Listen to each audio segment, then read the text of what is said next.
Welcome to episode 39 of Let's Talk Immigration. Almost made it to 40, okay? Right now, episode 39 of Let's Talk Immigration. A few things I wanted to talk about before we jump into the question and answer situation. The first thing I want to talk about is, give me a second, I'm going to share my screen. A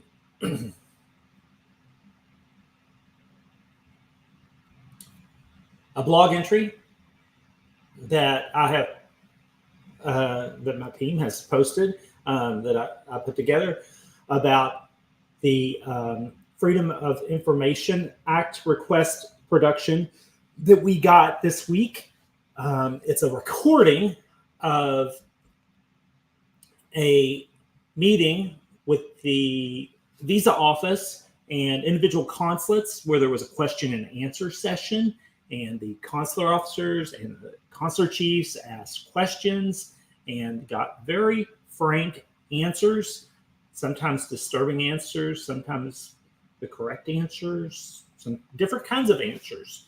I have 9 takeaways from the video. At one point they said, we don't want to say suck it Russian citizens because your government did this stupid thing, and then they list all the things they're doing special for Russians. There's another thing where someone asked for Afghan citizens, like, why don't they get their own embassy now, like the designated embassy to go to? And pretty much the answer was, well, it's tricky because Pakistan, who they call our bilateral partners, may not want a bunch of Afghans coming into the country, as if Pakistan gets to bully the U.S. I don't understand that.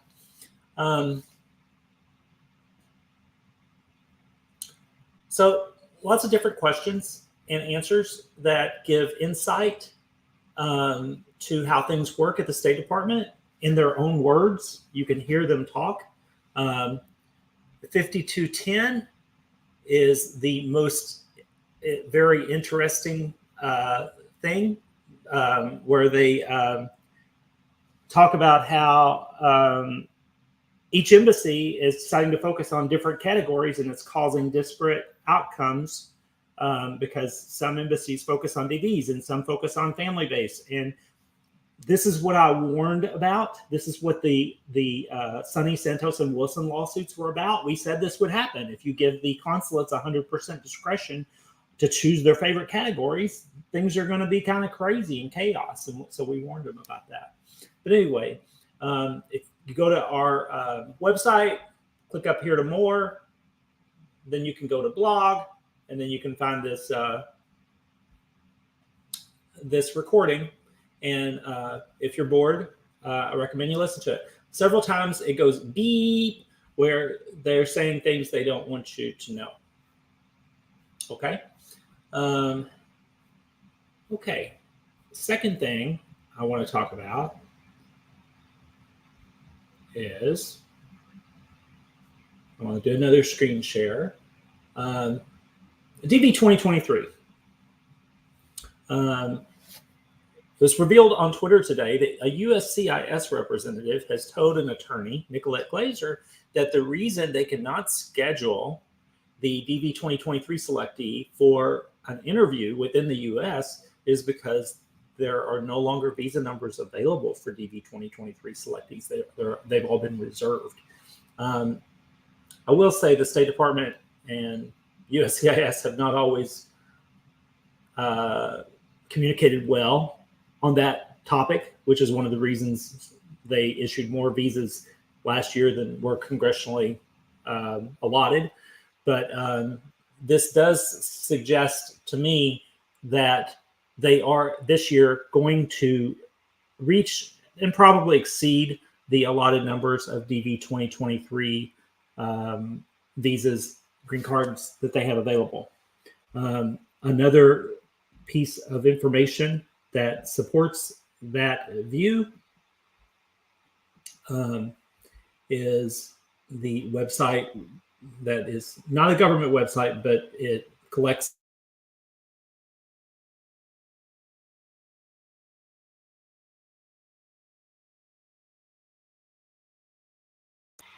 Sorry, I went on mute there because my technology doesn't always help me. So another piece of evidence that supports the view that they are going to exhaust the number of DV 2023 DVs before September 30th is they've already issued 44,631. That doesn't count what USCIS has issued, although that number is probably not very big. But if you look at that, and then you look at how there's another 9,000 that have been refused and another 20,000 that are ready, which means they're scheduled for interview, that's like 30,000 potential visas. They might schedule some more, but I think the DV 2023 is pretty much locked in. It's time to start accepting that maybe it's over if you have not been scheduled for an interview. It's always, you never want to give up until the end of the game, but things do not look good for you if you have not been scheduled for an interview for DV 2023.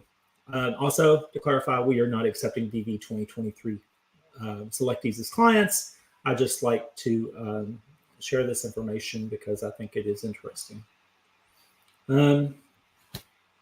Okay, wanted to talk about, I wanted to remind everybody there's a documentary that's being done on the diversity visa program, and I think it's a very important project because it will help bring awareness to the benefits of the program and about how the selectees are like real people that improve the American experiment.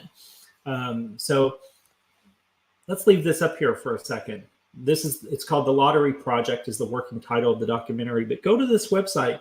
If you are interested in talking to some of the filmmakers about your family situation, maybe they might want to film you, and maybe they want to tell part of your story in this documentary.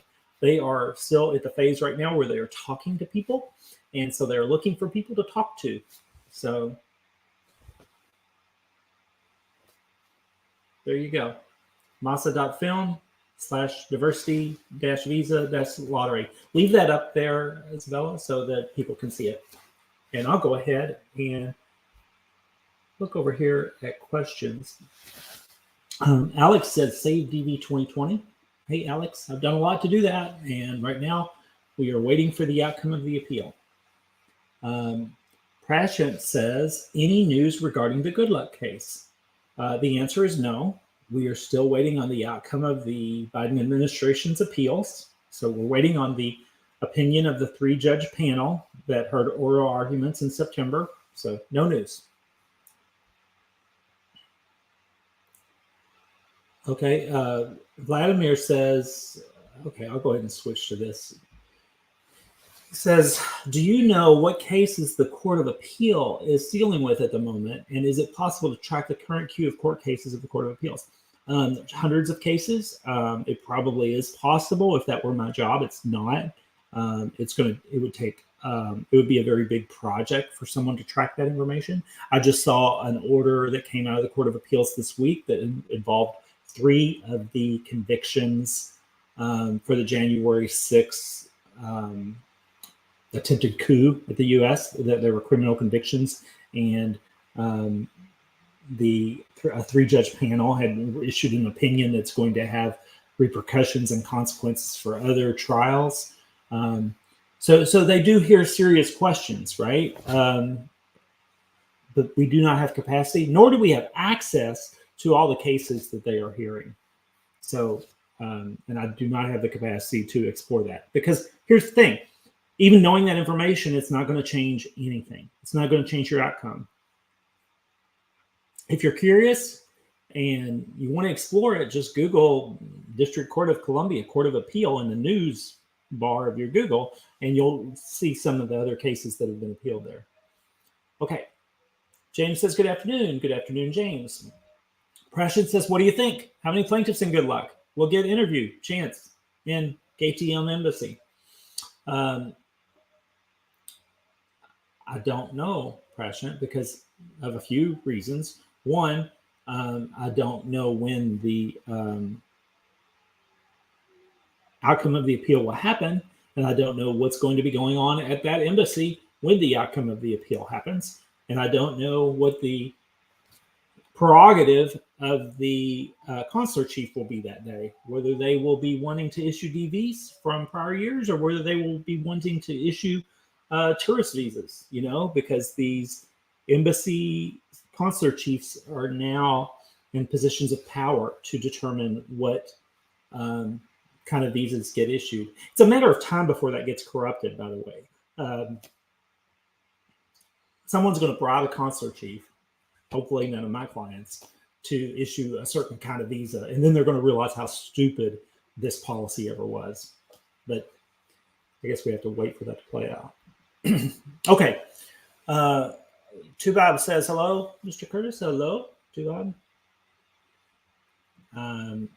We have posted in the comments on YouTube the link, and also on Facebook, the link to our blog to read about the thing I was talking about earlier.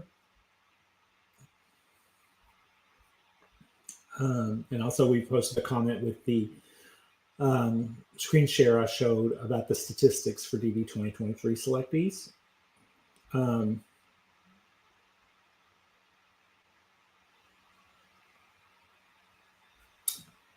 Someone says, what is the situation for DV 2020? We are almost at the end of fiscal year for this time too. Tubab, the end of the fiscal year is not relevant to DV 2020 anymore, okay? The fiscal years are not relevant. We have to wait for the outcome of the appeal. That's the situation. Nassif says, what about Winners DV 2021 plaintiff? I assume you mean a plaintiff of good luck.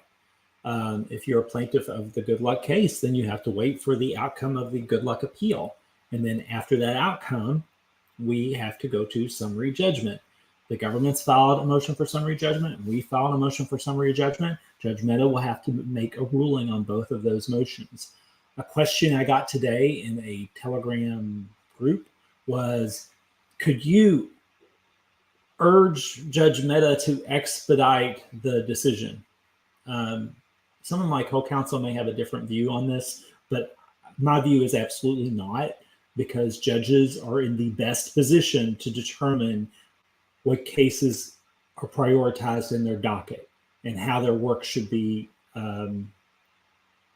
divvied up, how it should, what's important, because they have a bird's eye over, they have a view above all their cases, and they can gauge which one's relatively important to all the others. We cannot do that. There's cases we can't even access, okay?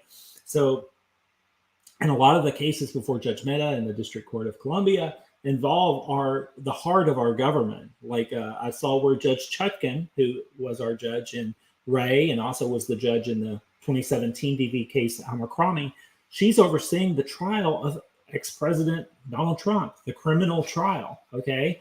So judges have other important cases, and they're in the best position to make decisions about how to manage their dockets. Okay. Question says, I'm sure we will win one day. Don't worry, guys. Wait until outcome comes. Thank you, Prussian. I agree with that. I hope that we will win one day. Okay, I don't have any more questions here. So if you have any questions, you need to drop them in YouTube or drop them on Facebook or maybe the Telegram group, and then somebody will copy them here so I can see them. I wanted to do a quick plug. If you are naturalizing, if you filed an N-400 in the United States, you're a green card holder and you want to become a U.S. citizen, and you have not been issued you haven't got a decision on your naturalization application yet, even though you've attended an interview, by federal law, they have to give you that within 4 months. So, and then you can sue if they don't. So if you have, it's been 4 months since your naturalization interview, or heck, if it's been 3, I don't care. Give me a call and we can sue about that and get you a U.S. citizenship. Believe it or not, that is the thought that I had when I woke up this morning. I was like, yeah, let's get people citizenship through suing about N-400s.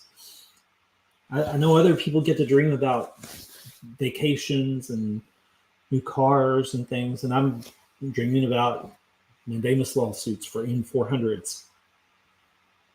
Pretty strange times. Okay. Okay, we have a statistics question. How long does it take your longest appeal court decision in your life, sir? Is it going to be a record games case?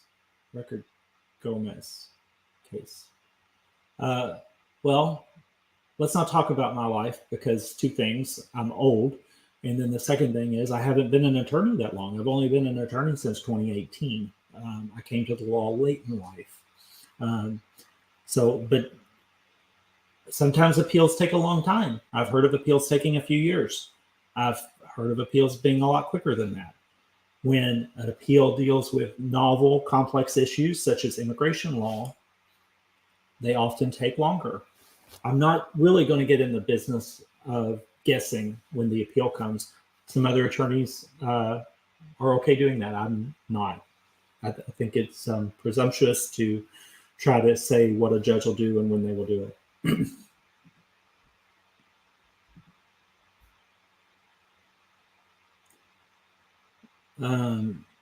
Mr. Sano says, is there any information about Project Voyager? Okay, if you're a Project Voyager client, you need to understand something. You're a Gomez class member, and what you need to ask about now is there any information about the Gomez class, about DV 2020? Because you are in the same situation as they are, except that Morrison Urena will also represent you in consular processing when we get to the point where we beat the appeal. So, is there any information for Gomez? No, we're waiting for the outcome of the appeal. We're waiting for the outcome of the appeal. Now, Gomez is differently situated than Good Luck, because after the appeal outcome comes, visa, if we prevail, if we win, visa issuances could resume pretty quickly, because the IT is already in place to do it. And also, we've already won summary judgment. Unlike in Good Luck and Ray, unlike in Good Luck, in Gomez for DV20, we've already won summary judgment. So the State Department can go straight to issuing those 6,914 visas. And something that's been really great about 2020 and 2023 for you all is the State Department has worked out a lot of the kinks that have stopped them from issuing the allotted numbers of DVs in the past. And they issue DVs quicker, although not at all embassies. It's the net number of like how many they issue is impressive, but it's not distributed evenly. It's people that are living in white countries. When I say white countries, people where white people live, like in Europe, seem to have a better chance. And people in the global south have more challenges. Is that right? No, that's not right, but it is statistics. It is reflected in statistics. So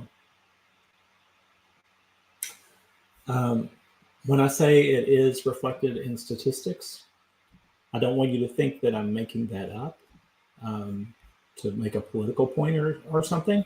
I want to show you right here. Africa DVs issued, AF region, 16,190. EU region, which also includes Russia and Ukraine, and but still, 18,601.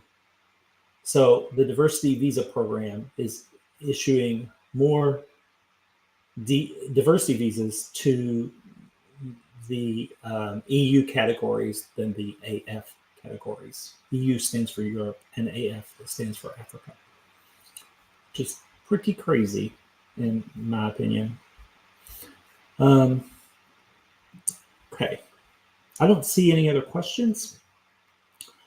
I'm going to go ahead and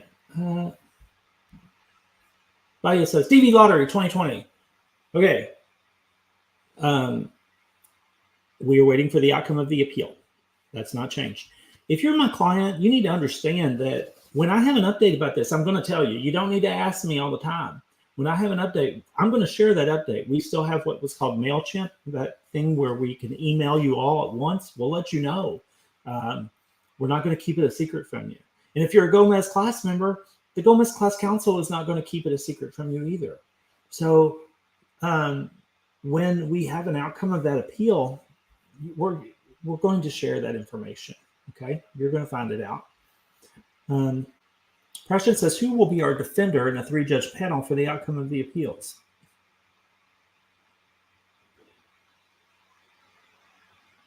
I don't understand the question. If you're asking me to predict what judges will do, I don't do that. Okay. Impression says, I'm suffering more than us. I know. Yeah, I used to be blonde. No, I'm joking. I was never blonde. But I don't think I'm suffering more than the diversity visa clients that are having their lives in limbo. I don't think I'm suffering more than you all. You are going through some craziness, and it's not right. It's not fair. I sent a tweet about that a couple days ago. If you're not doing anything, go to Twitter and retweet it. Let the world know that the Biden administration is holding up lawful immigrants from immigrating. I think that that's important. Okay. Nice little short Let's Talk Immigration episode. I'll see you next Wednesday, 3 p.m. For episode 40. Okay, I'll take this last question. Fine. Messina says, do judges in D.C. Circuit have holidays in August? In other words, can we see a decision in August? Actually, I don't know their vacation schedules. I know in some countries like Spain, lawyers and judges don't work in August. But in the U.S., lawyers and judges work in August. So, but I don't know individual judges' vacation schedules. Bye-bye. Have a good week, you.